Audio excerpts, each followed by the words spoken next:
don't even know if people are going to watch this, but I don't care. This is just my way of entertaining myself and talking, because I love to talk.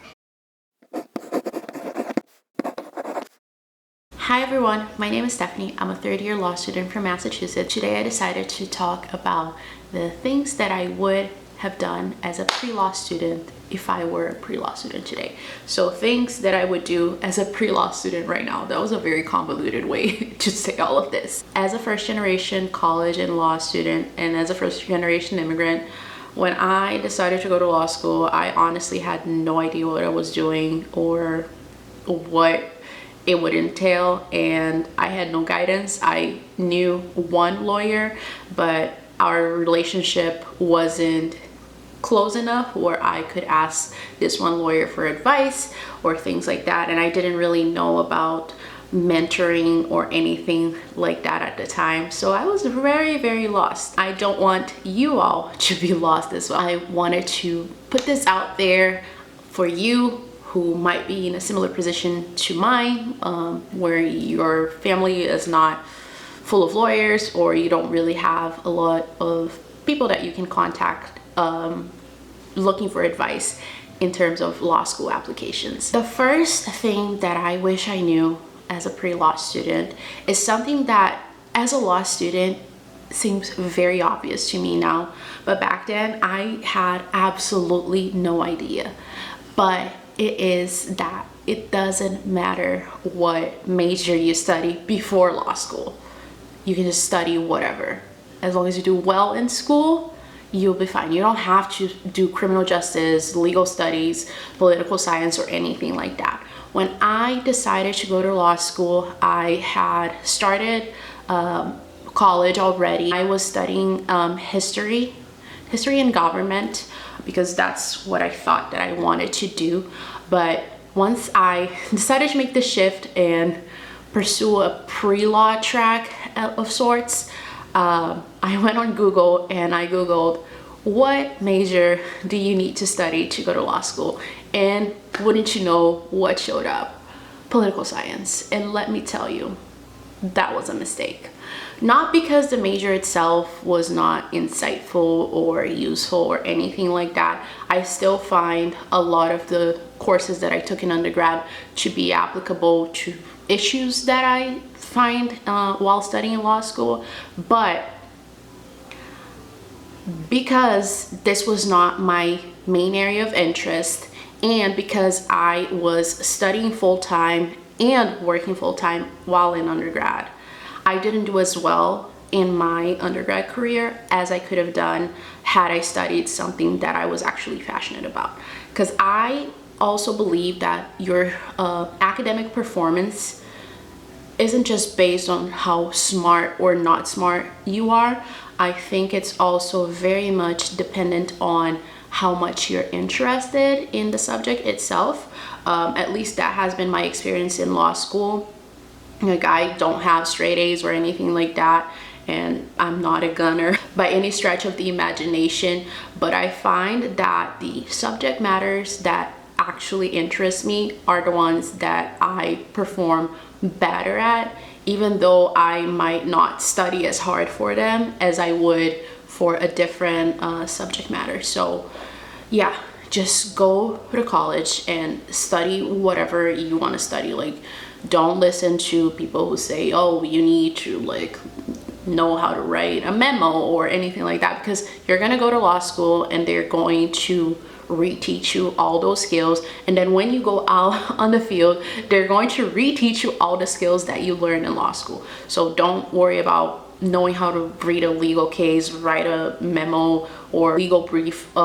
It doesn't matter, unless of course that's what you're passionate about, which if it is, like, go for it by all means, but don't feel obligated to study something that fits into the pre-law category just because you want to go to law school, because it makes no difference. The second thing that I wish I knew before I even started applying to law school is the importance of extracurriculars. Now, by this I don't mean just like doing mock trial moot court or anything like that, but the importance of doing extracurriculars that actually matter to you. Because if you can speak to the essence of those extracurriculars in a way that actually showcases your passion for them on your law school application, or even during your law school interview, I think that goes a long way to stand out from other applicants. As I mentioned, I worked full-time and also went to school full-time when I was in undergrad, so I didn't really have that much time to do a lot of extracurriculars, even though I did like 20 million things at once. At one point I even worked 3 jobs while going to school full-time. Don't follow my advice on that front, unless of course you don't have the financial means not to go to school full-time and just do your thing full-time. Anyway, I only had the opportunity to do a couple of different extracurriculars, but the ones that I did do, I made sure that I chose causes that I really cared about, or things that really interested me. And even as far as internships go, as a pre-law student, I interned as an immigration paralegal because it's the path that I originally thought that I wanted to follow. And that was really important to me because I realized that that's not what I want to do. I wanted so badly to go to law school and, you know, save the world and help my community and be this champion of the immigrants and all of that. And I came to the realization that that's not really it for me. I saw myself in all the cases that I worked on, and it was very emotionally draining for me. And I wouldn't know that had I not tried it. Try things that you are passionate about, or you think you may be passionate about, because you might find out that it's not what it's all cracked up to be after all. Now more onto the application process itself as you gear towards that phase of your undergrad career. I will be doing a video on how I self-studied for the LSAT. Spoiler alert, I didn't get a 178 or anything like that, but I think I did pretty well for someone who, 1, self-studied, and 2, was working full-time and going to school full-time while self-studying, and 3, does not do very well in standardized tests, period. I will do a video on the LSAT portion of it, but aside from that, one thing that I wish I had done is research the day-to-day of law schools. I know a lot of us go on Reddit or we go on US News and we look up, I don't know, best law schools for criminal practice or best clinical programs in the country or whatever, and a lot of us base our decisions off of that, but not many of us actually bother to research the day-to-day of the school itself. I will say, when I was applying to law schools, I was shooting my shot everywhere. I primarily did not want to stay in Massachusetts, so I only applied to 2 law schools in Massachusetts, including the one that I'm currently attending. But I sent out like several applications, and when I say several, I mean like maybe like 25 or 30. That's how wild I was. I based most of my applications on ranking stats or like clinical program stats. I will say that 1 or 2 schools that I applied to, the reason why I applied to them is because I went to the law school forum in Boston and I had a chance to speak to current law students from like all different schools, and like I really connected with these 2 students, and I wanted to, you know, go to their school, which is not the school that I go to. Anyway, but I wish I had researched the day-to-day more, because this is especially important if you are a minority or you're part of a marginalized group, because let me tell you, these schools will plaster, you know, Black and queer people all over their pamphlets, and in reality they don't really do a lot of advocacy for the communities that they so much claim to cherish and the diversity that they implement in their campuses. And I'm not even just saying this as far as my school goes. I am part of affinity groups across the country, and I've had the opportunity to meet with students from all different schools, like from public to private, Ivy League to unranked schools. And that's a pattern that you see in a lot of the schools. And obviously, like, if you reach out to the school and you're like, hello, school so-and-so, my name is Joseph, and I really want to go to your school. I really wanted to speak to, I don't know, let me think of a Latino student. I really want to speak to a Latino student that attends your school. Can you put me in touch with someone? They're obviously going to put you in touch with someone that best represents the school and puts the school in the best light possible, which is not always ideal. So I would definitely recommend, instead of reaching out to actual like administration, you go on the school's website and you find a club or an affinity group. Find out who the president of that club is or the affinity group is. Reach out to the student itself. Don't reach out to the dean of students, the D&I person, or anything like that, and explain your situation, and let one of the students put you in touch with one of your peers, or even set up a call with you themselves. When you speak to the student, ask specific questions about things that matter to you. If you care about, I don't know, food options, ask how much emphasis does the school put into providing different food options. I know a lot of my classmates have dietary restrictions and they can't really eat anything at my school because our food options are very sparse. Or if you really care about LGBTQIA rights, ask them how the school has positioned itself after, controversial news have come out or negative bills have been passed that oppress that group.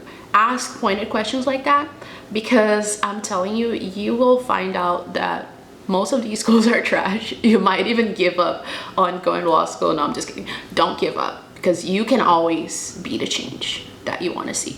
But you might find out that like the liberal school that you thought was fantastic, it's not that great after all. And it might inform your decision as to whether you even want to be part of that school community or not. And remember, like, when you are, let's say you get accepted into a school that you didn't really research that well, once you're in there, you can try to enact change. But if it is not a school that's even open to embracing the change that you're trying to enact, it's gonna be like hitting a brick wall, and it can be very emotionally draining and time consuming, and just very disappointing after all, because you thought you were going to do one thing and then you realize that there's all these hurdles that prevent you from doing that. With that being said though, even if you go to a school where you thought they were great, turns out they're all bigoted people who don't really care about their students at all, and you try to enact change and you hit a brick wall, you can always join an affinity group. Like, let's say if you're Latino, you can join the National Latino Law Student Association, you can join the HNBA and do things with them. A lot of the things that I personally do in terms of advocacy and trying to enact change are not on my campus itself, but in conjunction with other affinity groups, because I feel like those are my people and we all have a similar goal in mind. So why would I waste my time trying to convince X professor or X dean that this is better for the school if after showing them all the data they don't seem to give a fuck? The last thing that I want to touch upon is consulting. When I was in undergrad, when I was gearing up to apply to law school, I hired a consulting firm, and a very famous one at that, very expensive. And the reason why I did it is because, as I told you all, since I worked full-time and I wasn't really studying something that I loved or cared about, that was reflected in my undergrad grades. I'm not gonna sugarcoat it. I was not a straight A student in college. I'm not a straight A law student, and that was really a really tough pill for me to swallow, because I've always been like straight A student, honor roll, distinction type of thing before college. But then when reality hit me, like I couldn't physically work a full-time job and be the #1 student in my class. That was really rough to accept. I don't know about you all, but I have always felt a lot of pressure to be perfect, to be the best, and things like that. And you know, all that just stacks in and ends up drowning you. I knew that in order to get to a good law school or to get a good scholarship, I would have to go a little bit beyond what the standard law school applicant does. And that came in the form of consulting. Now, I wouldn't say that consulting firms, companies, whatever you want to call them, are ideal for every law school applicant. I feel like you really have to assess your own individual case and make a decision if that's the best thing for you, especially because it's a really big financial investment. And I know like a lot of us, well, at least people in my circle, can't just afford to, you know, give a company $3,500 for X, Y, and Z, or $5,000 for X, Y, and Z, or pay $700 for someone to review essays. So it's you really need to think about it and weigh it in and make sure that it applies to your case. But my grades were not great. My LSAT score was okay. I took the LSAT 3 times and my highest score was a 158. So it wasn't awful, but it wasn't stellar either. Granted, I will talk about this in my LSAT video, but I started at a 140. Then I was PTing at 168, and then I got a 158. That goes to show you, like, PTs don't really tell you. Anyway, so my grades were not fantastic. My LSAT score was met. Of course, like, being a diversity student, people think that you have an advantage over other people, but you need to know how to sell yourself. And as a first-generation college student and a first-generation immigrant, I didn't know how to do any of that. So consulting in my case was good. However, I will say, I wish I had researched consulting firms more closely, because not every consulting firm will work for every student. And what I mean by that is, after I entered law school, I found out about this specific program that does pre-law consulting, and they also do I think it's like a fellowship. I forget the actual name of the program that they do for current law students. Anyway, and that specific company that I found out after I was already in law school, they would have catered to my needs better, because they deal with students who look like me, with students who have been through the same situations that I have been through. Whereas the other consulting firm that I went with primarily dealt with rich kids who wanted to go to law school, which was not my case at all. All in all, I would say I don't regret paying for consulting. I regret the company that I went with. So research, and don't just go off of Reddit threads like I did. Try to find actual people who did it. There's a lot of really great groups on Facebook. There's one called Girls Who Do Law. So I'm gonna put it on the screen. One of my favorite YouTubers, Angela, she now has a Facebook group for aspiring lawyers as well. Ladies Who Law School, they are podcasts about law school. They have a Facebook group as well. Ask real people and like ask them for actual like evidence of what they went through before you make a decision, because as I said, it's a big investment and it doesn't always pay off. I will say in my case, it did and it didn't pay off. It was very helpful because, as I said, going through this process, I had no guidance or anything like that. So I knew I had to write a personal statement, but like, is that like my college statement? And it was nothing like that. It's to actually be waitlisted in schools that I didn't even think would ever look my way, which was crazy. And I actually got a really good scholarship for my school, which if you all want, I can talk about that also like in a different video, because I sort of panic accepted my school. Anyway, so I don't think I would have had the same results in my application cycle had I not hired a consulting company, but I also think that I could have had better results if I had hired a consulting company that was catered to people like me. Hope that all made sense. This is all I have for right now.